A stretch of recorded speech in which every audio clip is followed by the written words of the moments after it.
So what we're going to be talking about is getting to the desired state at CDM one step at a time. So there is a good overlap with the previous talk where they're talking about the foundations in CDM and getting that out in and of its place. And we're going to go ahead for instance, as they were talking before, SailPoint is a big aspect of the CDM solution that was put in place to go ahead and create the MER data as mentioned. But SailPoint is also a very powerful governance tool, right? So it's not just a matter of getting those attributes and pulling them together to create the MER, but it also has the capability to help in other ways as well. And one of those is with getting to the desired state, which is what we'll be talking about here. All right. So,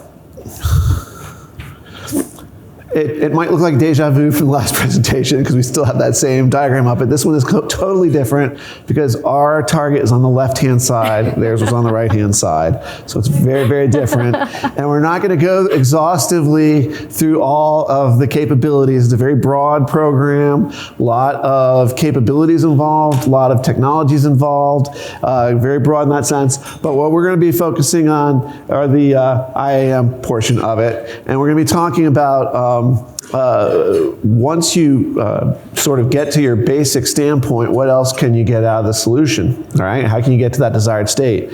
And CDM in and of itself in general is all about inspect, detect, and protect, right? So from an inspect point of view, that's about knowing what you have. What is out there? Well, who are all the identities that you have? What is their current state or actual state as far as trust, behave, cred, and priv, and how that data can be aggregated and used within your organization, not just for CDM purposes, but perhaps even for some agency purposes as we take a look at this.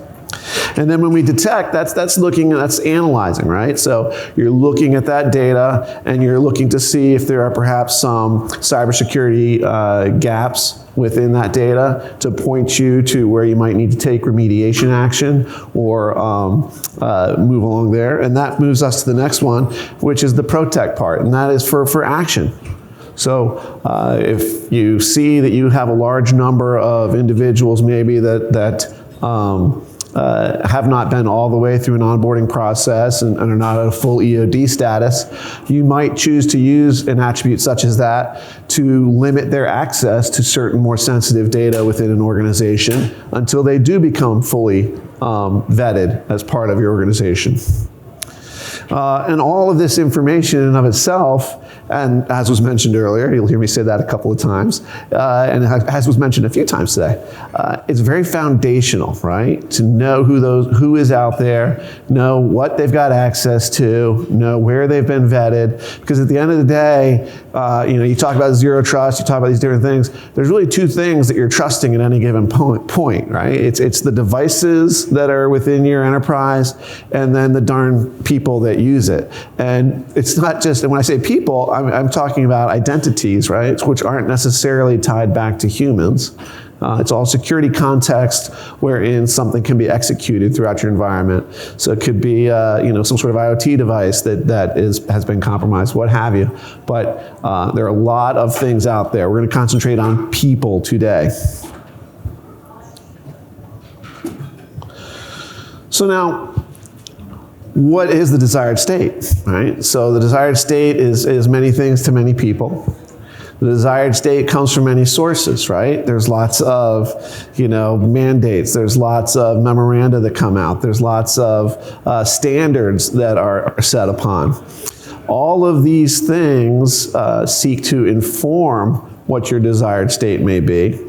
All of these things, including CDM requirements, right, which are directly around those four capabilities we mentioned before of trust, behave, cred, and priv.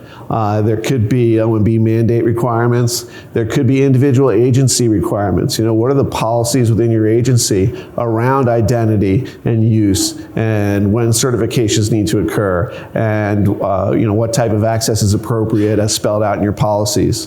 And one of the goals in using this type of information is to develop what are known as machine-readable policies.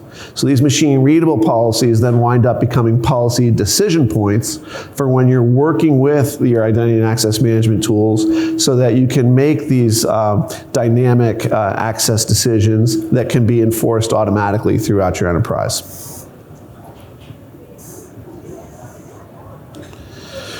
So a key piece of that is something known as data interrogation. And for data interrogation, one thing you're doing is you want to know, based upon all the data that you've covered, it's assuming that you have your data. There's 3 aspects to it, or at least I like to think of it in 3 aspects. One is you must have that visibility in place, right? So in order to get quality information to take action on or to inform decisions, you really must have all that information or as much of it as you can in order to begin with. You have to have that visibility, all right? And that includes, that's not just about people per se, but other security context type items like service accounts, machine accounts, anything that could take some sort of action on your network becomes part of that visible spectrum. The second one is to normalize that data. So once you've collected all this data, you need to normalize it so that you can structure policies around these identities and how you're going to control them with your policy decision points and policy enforcement points. So you gather metrics, you develop processes around that. And once you have all this, well, now you can target certain things. So you can focus on meeting the requirements of, say, the CDM program. You can focus on meeting the requirements within your agency for how you want these identities and access rules treated. You can focus on compliance with general, federal information policies. You also can use it to help you with your reporting, right? So how many data calls do you have to go through? How many, this, that, where you're trying to figure out stuff for reporting. If you've gathered your information, you normalize the data, and you've got control, positive control over all that, it makes FISMA reporting a lot easier, right? With structured reports to go ahead and do that. Not to mention, now that you've got all this object level data normalized and gathered, that's a great thing for your SOCs or your CSIRT capabilities to have a repository that they can use within your agency outside of the CDM program. You've got this capability in place to tap into to use for other programs and identities. And one thing, if anybody's a big fan of binary, the binary coming out that he's looking at there says people data. So just, if anybody wants to do their little quick ASCII binary translation, there you go. All right, so what about risk mitigation or closing up these cybersecurity posture gaps? Perfect. Good afternoon, everyone. My name is Sowjanya, and as Chris mentioned, desired state is defined by an agency, and the agency could have any number of drivers. It could be, attaining to the CDM desired state, or you could have cyber risk frameworks in place, or you just have your agency-based controls and policies that you have defined, right? And these policies, the definition of the policies, as well as building business processes around the policies and implementing the controls around these policies is the key to success to improving the security posture of an agency, right? And if you are headed towards a CDM journey, you have the agency and the CDM dashboards that can implement the machine-readable policies. So what, in addition to these policies in the dashboards, would SailPoint provide? Well, SailPoint has a feature called policy administration or policy management, where you can define these machine-readable policies in SailPoint IdentityIQ product. So why would you do this in addition to the dashboards? The reason you would do it in SailPoint is because SailPoint provides you the granularity and the control on these policy violations, defects, or the security gaps that have been identified. It also provides the ability to give the control of remediation to alert people in the IT departments or to the people that actually are the data stewards or supervisors of the people that actually have these gaps determined on. So it gives a granular control to the agencies, because end of the day, the CDM dashboards provide you the visibility into the gaps, but it's on the agency teams to remediate and strengthen their own security posture. Right? So what is the policy management feature in SailPoint? Right? SailPoint provides ability to model various types of policies within the tool. You can have policies for segregation of duties. I have a group in AD that provides me a teller access. I cannot wire it by myself and approve them. So it's an entitlement-based segregation of duty. It could also be based on my job profile or role that I am assigned in my current job description. It could be also based on activity policies. I recently have been, performing activities on, on a system that I do not normally perform any activities on, and that triggers the policies.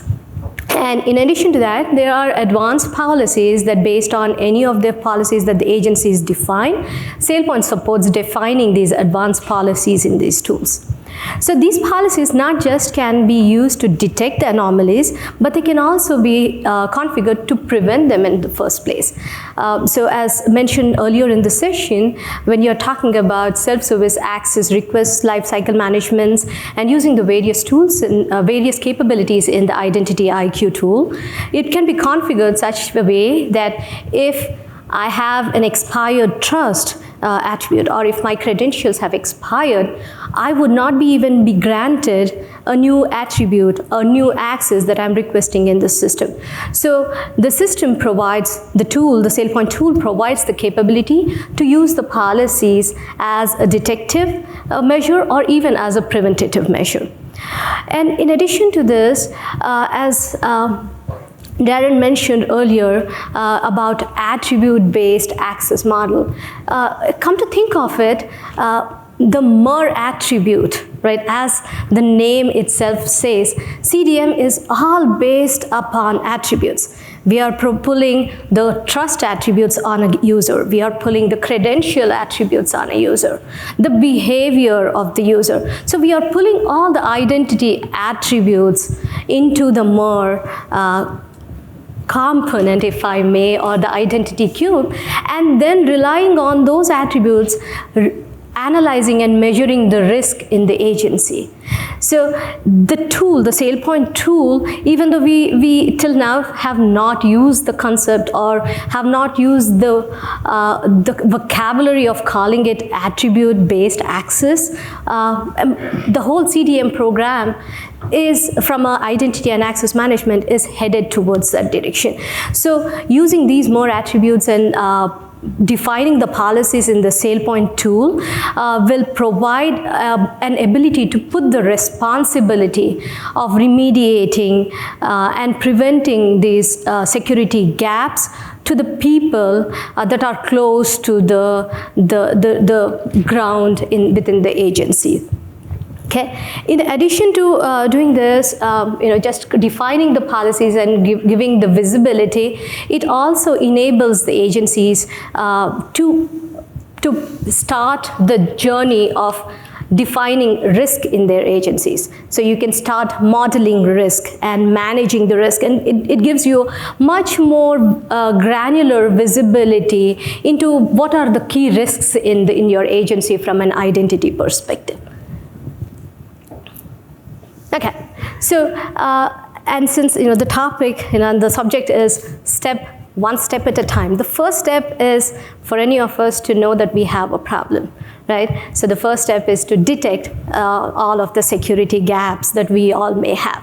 So I know this is one of the common things that you've seen a little earlier. So everything in the red is are the features within the SailPoint IdentityIQ tool that you would need or you would use and leverage to detect the security gaps. So SailPoint, in addition to having the policy modeling, where you would define all the policies, you can perform a periodic scan.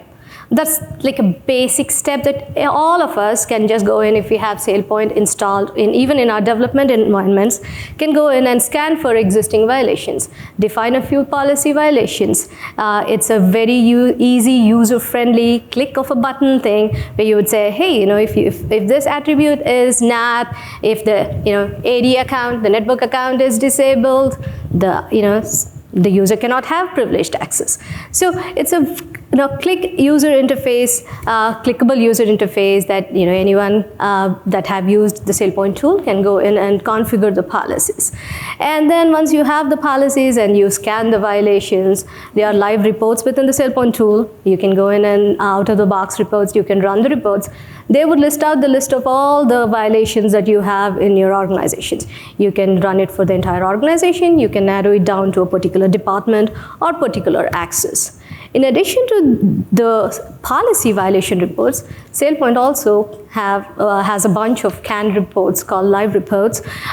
You can run the reports on your MUR attributes. And if CDM is not the only thing that you're trying to achieve, you can leverage these reports for your FISMA reports or other compliance and audit needs. I'm sure many of you would have a common simple report that you need to provide everyone once in a while. Give me a list of all active contractors, right? As easy as it is, in my past life I've seen that it's not as easy as it sounds, because many a time all the types of contractors are not in the HR system.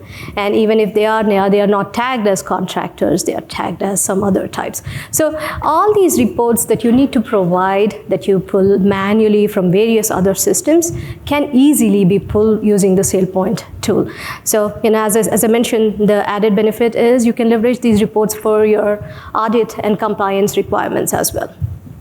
So as the policy modeling and the reports are all part of the compliance manager, the unified framework in SailPoint. So if you have SailPoint licenses as part of the CDM program, all of this functionality is readily available to use. Thank you. All right. So we are done with the detect part, but the real strength of the CDM program is not just detecting the state of your current cybersecurity posture. The strength is in remediating it, in strengthening the posture, right? So the first step is to remediate. So how you remediate is up to each agency based business processes around each of these policies, right?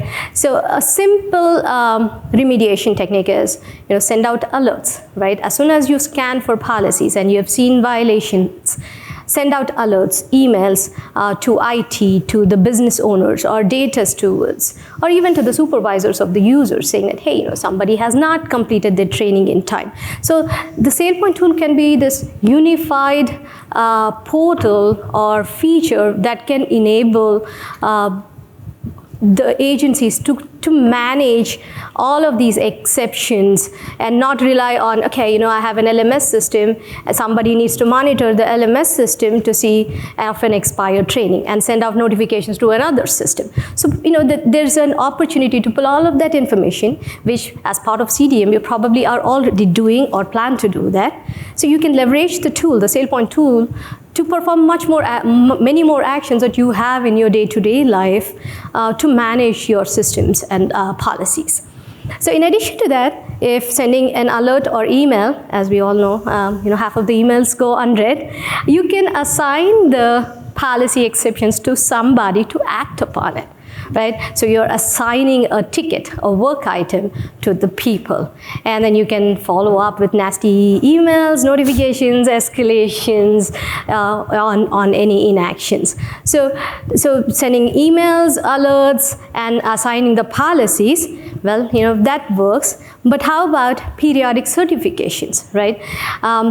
One of the things that as we work with the agencies to gather the MER attributes for identities, what we notice is much of the data in terms of when was this behave last reviewed, when was this privileged last reviewed, when was this credential last reviewed. So all of the data is around governance.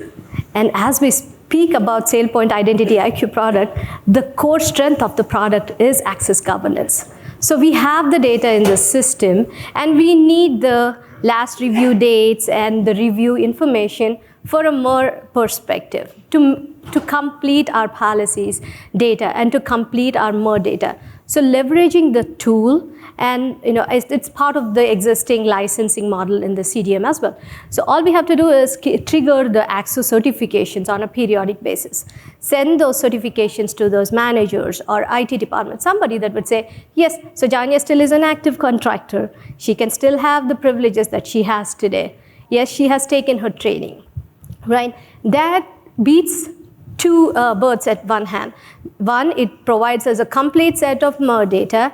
It also probably helps you from a compliance perspective, because if you have any FISMA compliance or any other compliance requirements, you would need to periodically certify all of this data. And while we have the access certifications, if you have other systems that needs to be certified access upon, you can use the same SailPoint tools to aggregate the data from various other systems, your FISMA systems or Crown Jewel systems, and include that data as part of the certifications too. So as part of the access certification, you can also include the policy violations.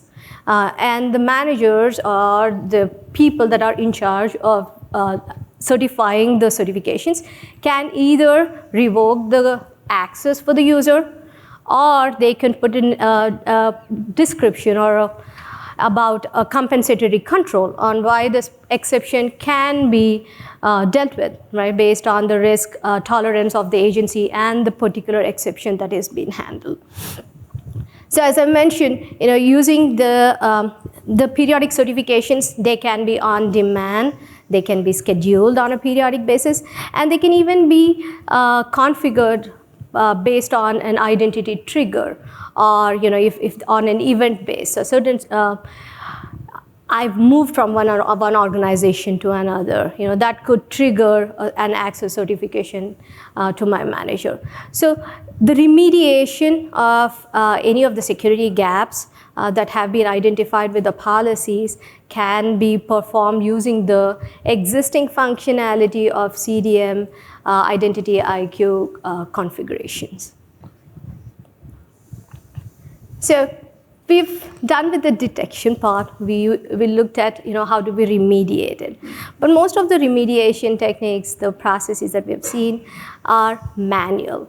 They still take a lot of time. By the time somebody goes in, reads an email, goes back and make sure that the user takes the training and whatnot.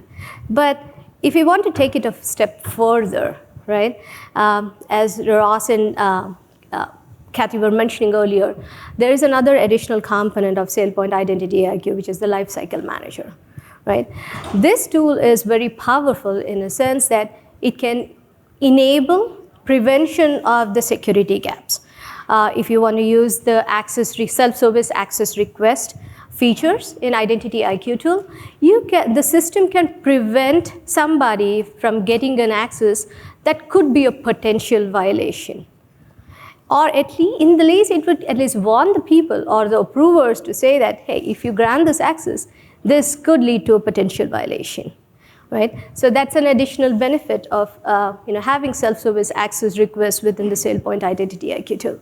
If you do not want to do that, you can have workflows, right, based on the identity attributes. So an attribute changes. All of a sudden, my trust got expired, right? And that would trigger a workflow. The workflow can be defined.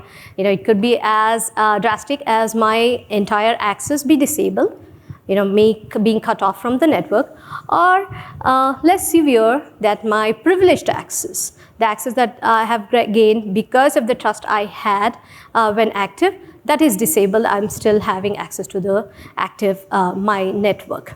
In addition to that, we can have one of the common problems we see out there is, as Kathy mentioned earlier, it's a very common problem that contractors still have active access after they've been terminated. So we can have life cycle events, and based on the life cycle events, HR sends an information or some authoritative source sends the information into SailPoint IdentityIQ system that this user is no longer active, and the system goes and disables their network access. So the added benefit to this is, you have a much automated remediation for your risk. In addition to that, you'd be saving a ton of money on your operation efficiency as well.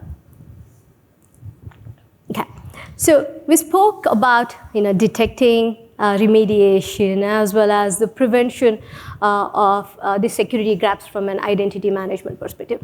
But what does the identity management desired state from a CDM perspective looks like? Right?